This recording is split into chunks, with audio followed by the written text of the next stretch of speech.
to my YouTube channel. This is a girl Gulleen. So friends, in today's video we're going to talk about how to get 100 out of 100 in SST exam in class 10th board exam right. तो मैं अपने बारे में बताऊं तो मेरे खुद के 10th क्लास में बोर्ड एग्ज़ाम में सोशल साइंस में 100 आउट ऑफ 100 मार्क्स आए थे।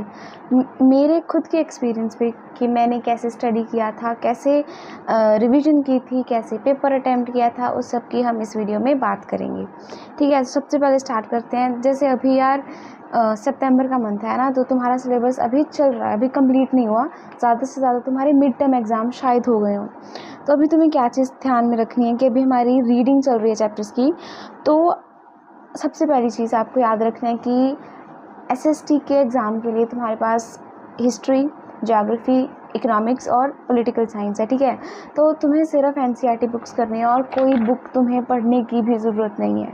तुम्हें सिर्फ NCERT रीड करनी है। मैंने जस्ट NCERT की थी और कोई भी बुक नहीं थी, बल्कि एक शायद कोई question bank kind of something था, वो मैंने एंड में देखा था, लेकिन रियली यार उसकी भी ज़रूरत नहीं थी, क्योंकि सारे क्वेश्चंस के आंसर तुम्हारी NCERT से ही कवर हो जाएंगे। ठीक है, तो अभी जैसे तुम्हारी रीडिंग चल रही है चैप्टर्स की, कुछ चैप्टर्स कवर हो गए होंगे, कुछ अभी करने हैं, तो ये चीज़ ध्यान रखना कि हमें सिर्फ और सिर्फ NCERT ही रीड करनी है और बहुत अच्छे से करनी है और मल्टीपल टाइम्स करनी है। ठीक है, अब नेक्स्ट इज़ कि NCERT जैसे अब रीडिंग है ना, तो रीडिंग हमारी क्लास में टीचर्स करवाते हैं। अब आपको क्या चीज़ देखनी है कि रीडिंग टीचर्स पे ही डिपेंडेंट नहीं रहना, तुम्हें घर पे आके या बाद में जैसे भी खुद भी रीड करो उसको। तुम्हें अपनी NCERT, अपनी बुक, अपने चैप्टर्स अपने आप बैठ के रीड करने हैं। कोशिश करो कि 2-3 बार रीड कर लो तुम एक चैप्टर को अच्छे से। ठीक है, सेकंड पॉइंट मैं आपको बताना चाहूँगी, मेकिंग क्वेश्चंस एंड लर्निंग। जैसे अगर हम बात करें कि एग्ज़ाम में हमारे पास क्वेश्चन आ रहे हैं, तो उसमें जो तुम्हें आंसर लिखने हैं ना, जो एग्ज़ामिनर है जिसने वो पेपर डाला है उसे पता है कि तुम्हारे सिलेबस में क्या है, तुम्हारी बुक में क्या है, उससे बाहर वो एग्ज़ाम नहीं डालने वाले। तो जो क्वेश्चंस आएंगे उन सभी का आंसर तुम्हारी बुक में ही है। तो इसकी प्रैक्टिस करने का एक बड़ा अच्छा तरीका होता है। जैसे मेरी क्लास में क्या था, मेरे टीचर ने ऐसे कराया था हमें। वो क्या करते थे कि जैसे हम चैप्टर रीड हो गया हमारा, उसके बाद वो हमें क्वेश्चंस देते थे। क्वेश्चंस कैसे कि अगर हम बात करें, एक चैप्टर है हमारे पास, ठीक है, उसके फर्स्ट पेज में जितने भी क्वेश्चंस बन रहे हैं पैराग्राफ्स में से, तो वो क्वेश्चन बनाते थे और उसका आंसर भी उसी पैराग्राफ में होता था। हमें आंसर भी मार्क करवा देते थे और क्वेश्चन लिखवा देते थे। उसके बाद हमें होमवर्क दिया जाता था कि ये क्वेश्चन और आंसर को अपनी नोटबुक पे लिखना है। फिर वही क्वेश्चन आंसर का हमारा टेस्ट होता था। वैसे ही सिमिलर क्वेश्चंस हमारे एग्ज़ाम में आते थे, एंड ट्रस्ट मी वही क्वेश्चंस मेरे बोर्ड एग्ज़ाम में आए थे। सेम, बिल्कुल सेम आंसर्स लिख के आई थी मैं। मतलब कुछ भी एक्स्ट्रा नहीं पढ़ना पड़ा, जस्ट क्योंकि जब तुम यार क्वेश्चंस तुम NCERT में से बना रहे हो ना, तो तुम एक तरह से NCERT की लाइन लर्न कर रहे हो। जब तुम उन आंसर्स को याद करोगे तुम NCERT की लाइन ही लर्न होगी तुम्हें। ठीक है, कई होते हैं आंसर्स जो हमें अच्छे से याद नहीं होते, लेकिन एटलीस्ट हमें उनके जो की पॉइंट्स हैं या हमें समझ आ जाता है क्या लिखना है, तो उसके बाद हम अपनी लैंग्वेज में लिख देते हैं। SST की सबसे अच्छी बात ये है कि तुम्हें नॉलेज होनी चाहिए, तुम्हें टॉपिक के बारे में पता होना चाहिए।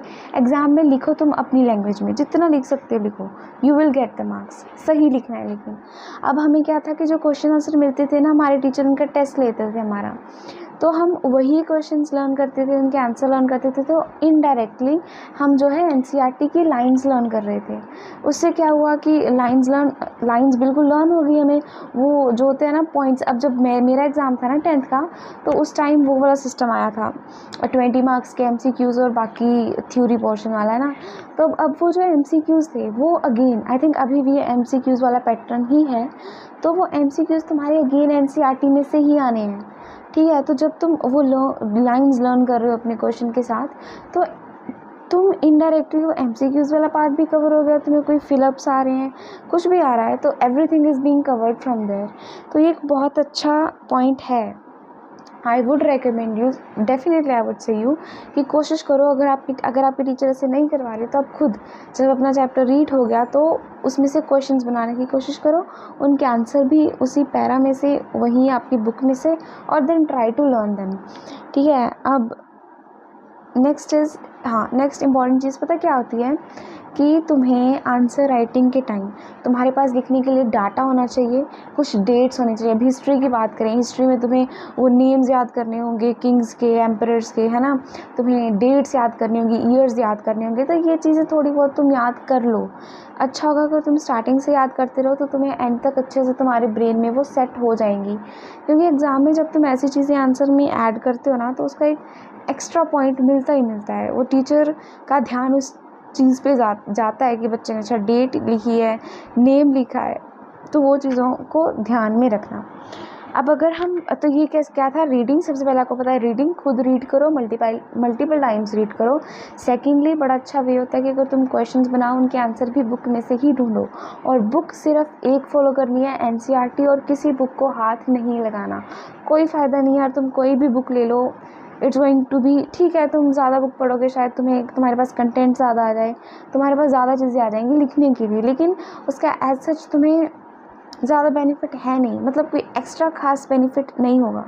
तो अगर तुम वही टाइम अपनी एनसीईआरटी को अच्छे से रीड करने में और क्वेश्चंस लर्न करने में लगाओ, तो वो तुम्हारा ज़्यादा बेनिफिशियल होने वाला है। I would recommend this. अब लास्ट पॉइंट की अगर हम बात करें कि अटेम्प्टिंग एग्ज़ाम अटेम्प्ट करने की स्ट्रेटजी, देखो इस पर डिटेल्ड वीडियो मैं लेके आऊँगी आपके एग्ज़ाम्स के करीब। उससे पहले अभी मैं ब्रीफ में थोड़ा सा आपको सजेस्ट करना चाहूँगी। सबसे पहली चीज़ पता क्या आती है, जो एसएसटी वाले टीचर्स होते हैं ना, उनको ज़्यादा डीप में नहीं पढ़ना आता।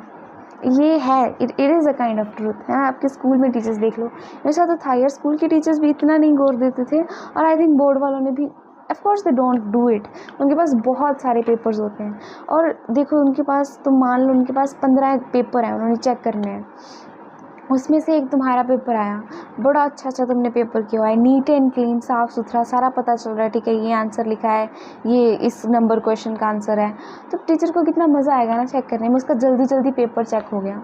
ये चीज़ हमें टीचर्स बताते थे, which I am telling you right now. तो उससे क्या है, टीचर जब तुम्हारा सेटिस्फैक्टरली तुम्हारा पेपर चेक करता है ना, तो वो तुम्हें अपने आप मार्क्स देता है अच्छे, वो तुम्हारे मार्क्स काटेगा नहीं फालतू में। तो एक चीज़ याद रखना, तुम्हारा स्पेशली एसएसटी का एग्ज़ाम, इसको बड़ा साफ़ सुथरा करो, नीट एंड क्लीन करो, क्वेश्चंस होच पोच नहीं करने हैं, सीरियल वाइज करो। अगर तुम, कुछ बच्चे होते हैं वो पीछे से स्टार्ट करते हैं, वैसे कर लो, लेकिन एक सीरियल में रखो अपने आंसर्स को, ठीक है। सेकेंड थिंग इज़, हाँ, लेंथ ऑफ योर आंसर्स। अब क्या है कि मार्क्स पे डिपेंड करता है कितने मार्क्स का क्वेश्चन है, तो कोशिश करो कि तुम लेंथ ज़्यादा रखो। अब मैंने कैसे किया था, मैं पॉइंट बना के लिखती थी। हाँ, एक ये पॉइंट है कि तुम अपने आंसर्स को पैराग्राफ्स की बजाय पॉइंट्स बनाकर लिखो, उससे भी इंप्रेशन अच्छा पड़ता है, क्योंकि वो रीड करना ईजी है तुम्हारे टीचर के लिए, ठीक है। अब क्या, मैंने कैसे किया था एग्ज़ाम में, पॉइंट्स बनाए थे, तो जैसे एक पॉइंट कंप्लीट हुआ तो एक लाइन छोड़ के देन मैंने नेक्स्ट पॉइंट लिखा था। ऐसे करके मैंने अपने आंसर्स अटेम्प्ट किए थे, और मुझे याद है शीट भी बहुत भर गई थी। मैंने सप्लीमेंट में दिया था उस टाइम अपने एसएसटी के एग्ज़ाम में, ठीक है। अनदर थिंग इज़, हाँ, एक होता है अंडरलाइन करो, ठीक है। अंडरलाइन, देखो जैसे तुमने क्वेश्चन अटेम्प्ट किया, तो क्वेश्चन में कोई स्पेसिफिक चीज़ के बारे में पूछा गया, उसके कुछ कीवर्ड्स होते हैं, की पॉइंट्स होते हैं, जो तुम्हें आंसर में बताने हैं। बाकी तुम पैराग्राफ में जो मर्जी, मतलब और जो मर्जी ऐड करो तुम्हें लेंथ बनाने के लिए। अब जो वो मेन पॉइंट्स होते हैं ना, फॉर एग्जाम्पल अगर मैं बात करूँ, कोई ईयर लिख रहे हो तुम, किसी किंग का नाम लिख रहे हो, किसी भी कोई रेवोल्यूशन के बारे में लिख रहे हो, कुछ भी लिख रहे हो तुम, किसी स्टेट के बारे में लिख रहे हो, किसी एरिया के बारे में लिख रहे हो, किसी क्रॉप के बारे में लिख रहे हो, है ना, तो तुम ट्राई करो इस चीज़ को अंडरलाइन करो, पेंसिल के साथ, पेन के साथ नहीं, पेन के साथ, ब्लू पेन के साथ पेपर अटेम्प्ट किया, अब पेंसिल के साथ तुम्हारे जो हाईलाइट है, कीवर्ड्स हैं, उनको अंडरलाइन करो। इससे टीचर को भी फ़ायदा, तुम्हें भी। टीचर को जब चेक करना है ना एग्जाम में, उन्हें पता होता है कि इस आंसर में मुझे ये चीज़ें चाहिए, और जब तुमने वो चीज़ें अंडरलाइन की हुई हैं, तो टीचर की पहली नज़र उन पे जाएगी, और तुम्हारा उससे टीचर का टाइम बचा, तुम्हें अच्छे मार्क्स देगा वो, कि वाह क्या बच्चा है, ठीक है। तो ऐसे अपने पेपर को बड़ा अच्छे से अटेम्प्ट करो यार, तुमने सारे साल पढ़ा है, this is the last time you are going to give exam of all those chapters which you have studied the whole year, ठीक है। तो अब इसको बड़े अच्छे से, तुम्हारी वो जो नोटबुक होती है ना, तुम्हारी जो सप्लीमेंट होगी, वो शीट होगी, आंसर शीट, उस पर इतने अच्छा बनाओ ना, टीचर को मज़ा आ जाए चेक करने में, ठीक है। नेक्स्ट थिंग इज़, हाँ, डोंट राइट इन पैराग्राफ, मैंने आपको बता दिया, पॉइंट्स में लिखो। उसका यार सच में बहुत इम्पैक्ट रहता है, जब तुम पॉइंट में लिखते हो ना, एक तो तुम्हारी लेंथ बढ़ेगी, सेकेंडली टीचर के लिए बड़ा ईजी है इसको चेक करना। पैराग्राफ में वो जस्ट होच पोच होता है सिस्टम, उसमें कुछ समझ नहीं आता क्या लिखा है क्या नहीं लिखा है, ठीक है। नेक्स्ट लास्ट पॉइंट देखो, जो होते हैं ना लॉन्ग क्वेश्चन आंसर, उनमें एक चीज़ याद रखना, लॉन्ग क्वेश्चन आंसर को तोड़ के लिखना होता है, 3 पार्ट्स में लिखना होता है।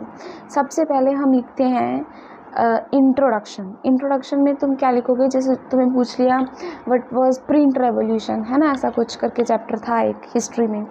तो अब तुम इंट्रोडक्शन में तुम लिखोगे print revolution is something which was seen in that time, मतलब उस टाइम में देखा गया, या फिर ऐसा कुछ लिख दो, प्रिंट रेवोल्यूशन कब आया, ऐसा कुछ लिख दिया। उसके बाद बॉडी में तुम्हें लिखना है पूरी डिटेल प्रिंट रेवोल्यूशन की, ठीक है, ऐसा हुआ, यहाँ वहाँ से स्टार्ट हुआ, चीज़ें इंपोर्ट हुई तो उसके साथ सब कुछ किया, ठीक है, इन्फॉर्मेशन गई है, वो सब कुछ लिख दिया। और लास्ट, ठीक है, फर्स्ट इंट्रो में जो तुम्हें क्वेश्चन में पूछा उसके बारे में थोड़ा सा लिखा। सेकंड तुम्हारे पास आती है बॉडी में तुम्हें जो क्वेश्चन में पूछा गया है उसकी सारी डिटेल्स लेनी है, और बॉडी में तुम्हें पॉइंट्स में लिखना है, पैराग्राफ में नहीं लिखना। लास्ट में तुम लिखोगे कंक्लूजन, जब तुम अपने आंसर को कंक्लूड कर रहे हो उसमें आपको लिखना है लाइक प्रिंट रेवोल्यूशन पर अगर क्वेश्चन है तो तुम कुछ ऐसा लिख दोगे कि hence print revolution started in that, and सारी वर्ल्ड में हमारी प्रिंट रेवोल्यूशन गई, उससे we got the countries were connected, मतलब ऐसे। अब मुझे याद नहीं है आंसर्स, तो I am not able to tell you properly. तो तुम्हारा जो क्वेश्चन है ना, समझ, जो इंट्रो में उसके बारे में थोड़ा सा लिखा, बॉडी में जो क्वेश्चन पूछा था डिटेल में बता दिया, कंक्लूजन में एक लास्ट कंक्लूजन लिख दिया, ऐसा ऐसा हुआ, ठीक है। अभी ये चीज़ें तुम्हें अच्छे से याद रखना है। आई होप आपको सब कुछ अच्छे से समझ आ गया। आज की वीडियो में बस इतना ही। लाइक करके जाना है, कमेंट्स में बताओ, ज़रूर बताओ नेक्स्ट वीडियो किस चीज़ पे आए, और सब्सक्राइब कर दो यार। Just this is the beginning of my channel. Hope मैं आपकी अच्छे से बहुत ज़्यादा मदद कर सकूँ, जितना मेरे पास है नॉलेज मैं आपको दे सकूँ। And that's it, see you in the next video, bye bye.